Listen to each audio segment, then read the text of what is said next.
पाकिस्तान में जो care taker government है उसने अप्रूव कर दिया है फरवरी 8 का जो पोलिंग होगी उस दिन, जब इलेक्शन है तो उस दिन आर्मी की डिप्लॉयमेंट होगी वहाँ पर। तो पाकिस्तान में जिस प्रकार से अभी टेररिज्म की घटनाएं बढ़ती जा रही है, अभी पिछले महीने की बात है कि वहाँ एक इंडिपेंडेंट कैंडिडेट खैबर पख्तूनख्वा में उनका कुछ लोगों ने उनकी हत्या कर ली थी। और एक उसी इलाके में एक एक पार्टी के कैंडिडेट के ऊपर हमला हुआ था, लेकिन उनकी अभी घायल हो गए हैं, लेकिन अभी सुरक्षित है वो।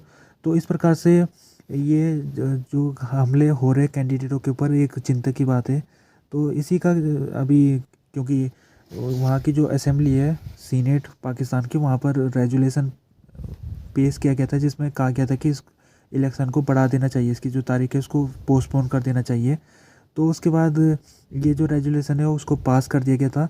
और रेजुलेशन जब पास किया जा रहा था तो उसमें कुछ वजह बताई थी कि क्यों करना चाहिए पोस्टपोन। एक तो वजह ये थी कि ठंड बहुत तेज़ हो रही है इस समय पाकिस्तान में।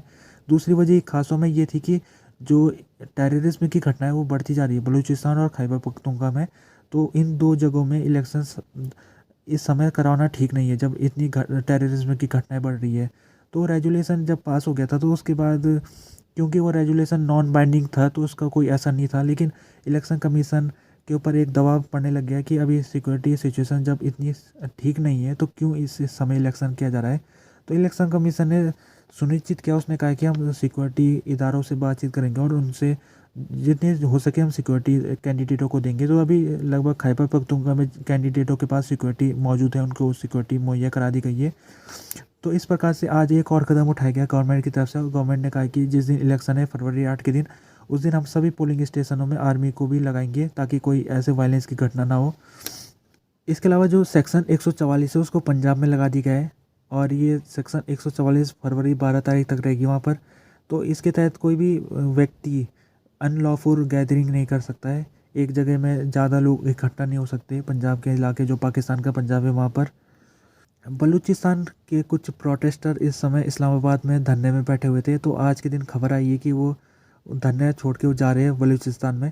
तो हुआ ये कि कल के दिन जहाँ पर वो धरना दे रहे, नेशनल प्रेस काउंसिल के ऑफिस के सामने वो धरना दे रहे थे, तो उसकी वजह से नेशनल प्रेस काउंसिल की जो मीटिंग है वो नहीं हो पा रही थी। और नेशनल प्रेस काउंसिल ने इस्लामाबाद पुलिस को उसने लेटर लिखा था जिसमें उसने कहा था कि ये बलूच प्रोटेस्टर हैं, इनको हटाना पड़ेगा।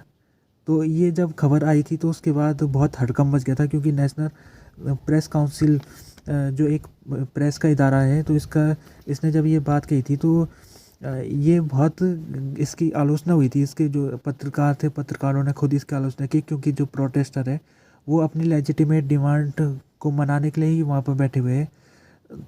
एनपीसी ने जब लेटर लिखा था उसने इस्लामाबाद पुलिस को, तो उसने एक चीज़ लिखा था उसमें खास में कि ये जो एनपीसी है वो अपना काम ढंग से नहीं कर पा रहा है। यानी कि एनपीसी जो नेशनल प्रेस काउंसिल है वहाँ पर प्रेस कॉन्फ्रेंसेस होती है, तो इन प्रोटेस्टर होने की वजह से यहाँ पर प्रेस कॉन्फ्रेंस कई दिनों से नहीं हो पा रही है, जिस कारण से एनपीसी को पैसा नहीं मिल पा रहा है, एनपीसी फंक्शन नहीं कर पा रहा है।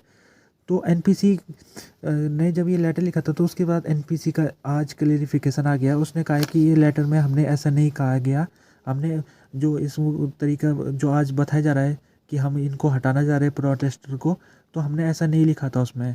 हमको हमारी जो बात है उसको तोड़ मरोड़ के पेश किया जा रहा है मीडिया में, लेकिन जो नुकसान होना था वो हो गया।